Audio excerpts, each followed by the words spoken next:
بالله من الشيطان الرجيم بسم الله الرحمن الرحيم وإذا أذقنا الناس رحمة من بعد ضراء مستهم إذا لهم مكر في آياتنا قل الله أسرع مكرا إن رسلنا يكتبون ما تمكرون صدق اللہ العظیم۔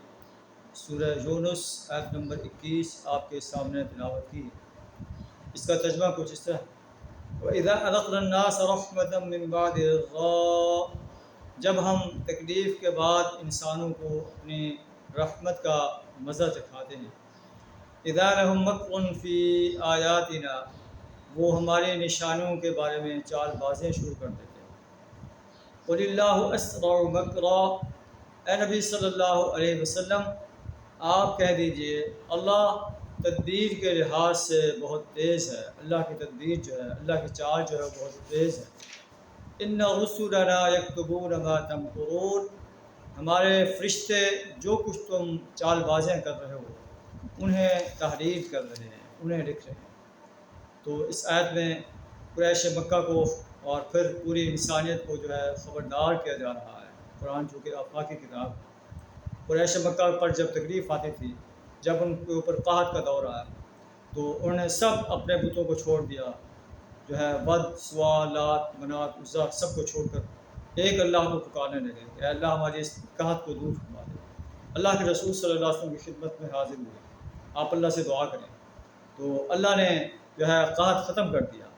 تو جیسے ہی اللہ نے قحط ختم کیا اور ان کے لیے خوشحالی آ گئی، پھر وہ اللہ سے اعراض کرنے لگے اور کہنے لگے کہ ہمیں تو فلاں بت کی وجہ سے ہماری مصیبت دور ہو گئی، فلاں انسان جو آفاقی قرآن جو آفاقی کتاب ہے، آج کل انسان جو ہے بتوں کو چھوڑ کر جو ہے مزاروں پر جا کر نظریں اور نیاسیں چڑھاتے ہیں اور ان سے مدد طلب کرتے ہیں، آستانوں پر جاتے ہیں۔ اللہ فرماتا ہے کہ یہ بتوں پر کے آستانوں پر جا کر یا انسانوں کے آستانوں پر جا کر جو ہے ان سے حاجات جو ہے ان کے سامنے حاجات پیش کرنا، ان سے دعائیں مانگنا، یہ بیکار بات ہے۔ صرف اور صرف اللہ ہی ہے جو تمہاری تکالیف کو دور کرتا ہے۔ جب تم جو ہے تکلیف دور ہونے پر اللہ کی طرف پلٹنے کی بجائے جو ہے انسانوں کی طرف پلٹتے ہو، بتوں کی طرف پلٹتے ہو، آستانوں کی طرف پلٹتے ہو، اللہ کی چال بڑی سخت ہے۔ وہ تمہیں وقتی طور پر مہلت دے دیتا ہے، تمہیں اب تمہارے مال و دولت میں فراوانی کر دیتا ہے، پھر ایک وقت ایسا آتا ہے کہ اللہ کے عذاب کا کوڑا تمہیں اپنی گرفت میں لے لیتا ہے اور تمہیں دنیا کی کوئی طاقت اللہ کی گرفت سے نہیں بچا سکتی۔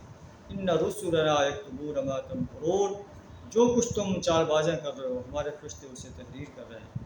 اللہ سے دعا تعالیٰ ہمیں ہر حال میں، دکھ اور سکھ میں اپنی ہی ذات کو پکارنے کی توفیق عطا فرمائے۔ وآخر دعوانا الحمد للہ رب العالمین۔